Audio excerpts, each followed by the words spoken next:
돌봄 국가를 향해 민주도 관지원 원칙. 김민재 서울대 학생사회공헌단 홈스위트홈 단원. 계속되는 저출생과 급속한 고령화로 사회 전반에서 지속 가능한 사회에 대한 위기의식이 팽배한 지금, 우리는 아직 태어나지 않은 미래의 아이들을 걱정하기에 앞서 지금 이 순간 우리 곁에 존재하는 아이들을 올바르게 키우고 있는지를 먼저 자문해야 한다. 특히 국가의 보호가 필요한 아동, 그 중에서도 아동공동생활 가정에서 생활하는 아이들을 위해 우리는, 나아가 국가는 어떤 책임을 다해야 하는가? 그룹홈은 보호가 필요한 아동이 5에서 7명 단위로 생활하는 소규모 공동체 기반의 주거 돌봄 시설로 대규모 아동양육시설의 대안으로 가정과 유사한 돌봄 환경을 제공하기 위한 실험적 모델로서 민간의 자발적 실천에서 시작되었다. 이후 그룹홈은 2004년 법제화되며 그룹홈이 국가 정책의 틀 안에서 어떻게 관리되어야 할지에 대한 논의가 촉발되었다.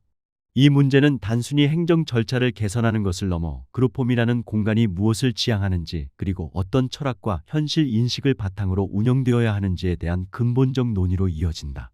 이는 우리 사회가 돌봄 국가로 나아가는 과도기에서 국가와 시민사회가 어떻게 역할을 분담하고 협력해야 하는지 보여주는 중요한 사례이기도 하다. 한국 사회에서 아동 돌봄의 기원은 6.25 전쟁 이후 보호자 없이 거리에 내몰린 전쟁고아들을 돌보기 위한 민간의 자발적 실천에서 비롯되었다. 이러한 시민적 노력은 오랜 시간 제도 밖에서 돌봄의 공백을 메우며 이어져 왔고, 오늘날 그룹홈 역시 그 연장선에 있다. 그렇기에 지금의 논의는 단지 한 제도의 효율성을 따지는 것을 넘어 자발적으로 돌봄을 실천해온 시민사회의 경험과 노력을 국가가 어떻게 제도 안에 포섭하고 지속 가능한 공공체계로 정착시킬 수 있을지를 묻는 구조적 과제를 제기한다. 이때 우리에게 이론적 방향성을 제시해 줄 수 있는 개념이 바로 돌봄 국가 모델이다.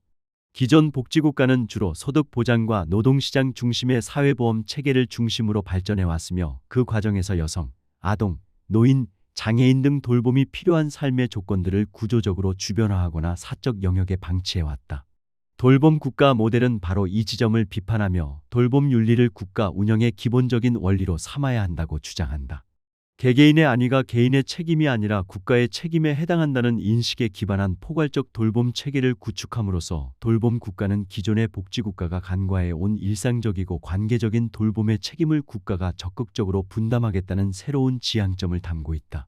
인간은 누구나 삶의 어떤 시점에는 타인의 보살핌이 필요하다는 점에서 돌봄 국가는 의존성을 인간 조건의 본질로 인정하고, 반대로 비의존적 개인이라는 이상을 신화적 서사로 간주한다. 이러한 관점은 돌봄을 더 이상 개인이나 가족의 책임으로만 떠넘기지 않고 사회 전체가 공동으로 감당해야 할 책무로 인식하게 한다. 이러한 비전은 모든 국민은 인간으로서의 존엄과 가치를 지니며 행복을 추구할 권리를 가진다. 모든 국민은 인간다운 생활을 할 권리를 가진다는 헌법적 가치와 깊이 맞닿아 있으며 한국 사회가 돌봄 국가로 이행해야 할 당위성을 뒷받침한다. 우리는 국가의 책임을 강조하는 이러한 모델에 대해 전문적인 의견을 구하고자 서울대학교 사회복지학과 이봉주 교수를 만나보았다. 서울대학교 사회복지학과 이봉주 교수도 아동복지 체계에서 돌봄 국가로의 전환이 필요하다는 데에 동의한다. 특히 그는 인터뷰에서 그룹홈과 같은 소규모 돌봄 시설에 국가가 보다 적극적으로 책임을 지며 공공성을 강화해야 한다고 답했다.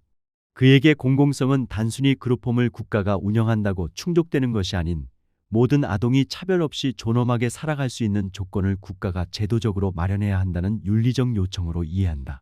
원가정 복귀가 불가능한 상황에서 국가는 풍부한 재정과 인력을 기반으로 아동에게 가정 유사 환경을 제공할 수 있어야 하며, 이는 복지국가의 기본 책무에 속한다는 것이다.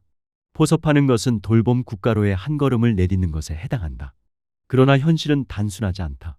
그룹홈이 국가 운영 체계 안으로 들어간다는 것은 대부분의 경우 법인화 혹은 나아가 국영화를 의미하는데, 이는 그룹홈의 본래 특성과 충돌할 수 있다는 지적이 제기된다. 그룹홈은 대형 양육시설과 달리 소규모의 일상적인 생활 공간 속에서 아동을 돌보는 가정형 양육을 지향한다. 이 방식은 하나의 집에 5에서 7명의 아이와 함께 생활하며 종종 엄마로 불리기도 하는 사회복지사의 개별적 성향과 돌봄 철학에 따라 공간과 일상이 진짜 가정처럼 유연하게 운영되는 자율성이 핵심이다. 마치 가정마다 교육 방식과 분위기가 다른 것처럼 그룹홈 역시 그룹홈마다 아이들의 특성과 성격 등을 반영한 다채로운 돌봄 방식이 가능하다는 점에서 그 고유성이 발현된다. 하지만 법인화가 이루어질 경우 사회복지법인이나 기업체의 운영 구조처럼 인사이동, 표준화된 지침, 일률적 행정 감독 체계가 적용되면서 그룹홈 운영도 더 획일적이고 상명하복식 구조로 편입될 위험이 있다.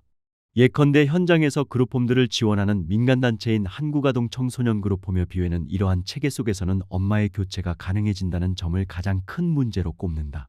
공공성 확보라는 명분이 자율성과 돌봄의 질을 희생시키는 방향으로 가서는 안 된다는 것이다. 특히 그룹홈은 본래 민간의 자발적 돌봄 실천에서 출발한 제도인 만큼 일률적인 국가 시스템 안으로 완전히 편입되는 데에는 근본적인 한계가 있다. 그런데 이러한 자율적 기원을 간과한 채 제도화를 추진한 결과 과도한 행정 절차와 문서 처리 요구 등이 현장의 부담으로 작용하고 있다는 지적이 나온다. 한 그룹홈 사회복지사는 매달 행정 업무만 해도 되게 많은 거예요. 보통 사회복지사들은 그것만 하는데 여기는 애들 옷 사줘야지, 장 봐줘야지 이런 것도 다 해야 하니까 힘들다며 난색을 보였다. 이러한 상황을 마주했을 때 우리는 돌봄이 표준화되고 정형화된 서비스가 아니라 구체적 상황과 신뢰 관계 속에서 작동하는 실천임을 상기해야 한다. 그러나 이는 제도화 자체를 거부하자는 주장은 아니다. 중요한 것은 이 공동의 목표를 실현하기 위해 어떤 방식의 제도 설계가 현장의 실천과 조화를 이룰 수 있는가에 대한 진지한 고민이다. 궁극적으로는 소외된 아이들에게 안정적이고 행복한 삶을 제공한다는 목표에 대해 제도와 현장이 공통된 방향을 가지고 있음이 분명하기 때문이다. 이러한 상황에서 요구되는 것은 제도의 일방적인 확장이 아니라 현장의 감각과 돌봄 윤리를 충분히 파악하고 이를 정책 설계에 유연하게 통합할 수 있는 정치적 상상력이다. 서울시와 경기도에서 운영 중인 아동공동생활가정 지원센터는 이러한 접근의 한 사례다. 이 센터들은 행정적 감독 중심이 아닌 현장의 문제 해결과 종사자 지원을 중심으로 하는 상담, 교육, 네트워크 연계 등 지원형 관리 체계를 지향한다. 이처럼 현장을 실질적으로 뒷받침하는 관리 체계의 전국적 확장은 돌봄 국가로 나아가기 위한 실질적인 기반이 될 수 있다. 이제는 누가 돌볼 것인가라는 질문을 넘어서 어떻게, 어떤 방식으로, 누구와 함께 돌볼 것인가를 묻는 감각이 필요하다. 그룹홈의 현재는 바로 그 물음에 대한 답을 실험하는 공간이며 우리가 만들고자 하는 돌봄 국가의 미래를 가늠해 볼 수 있는 하나의 창이 될 수 있다.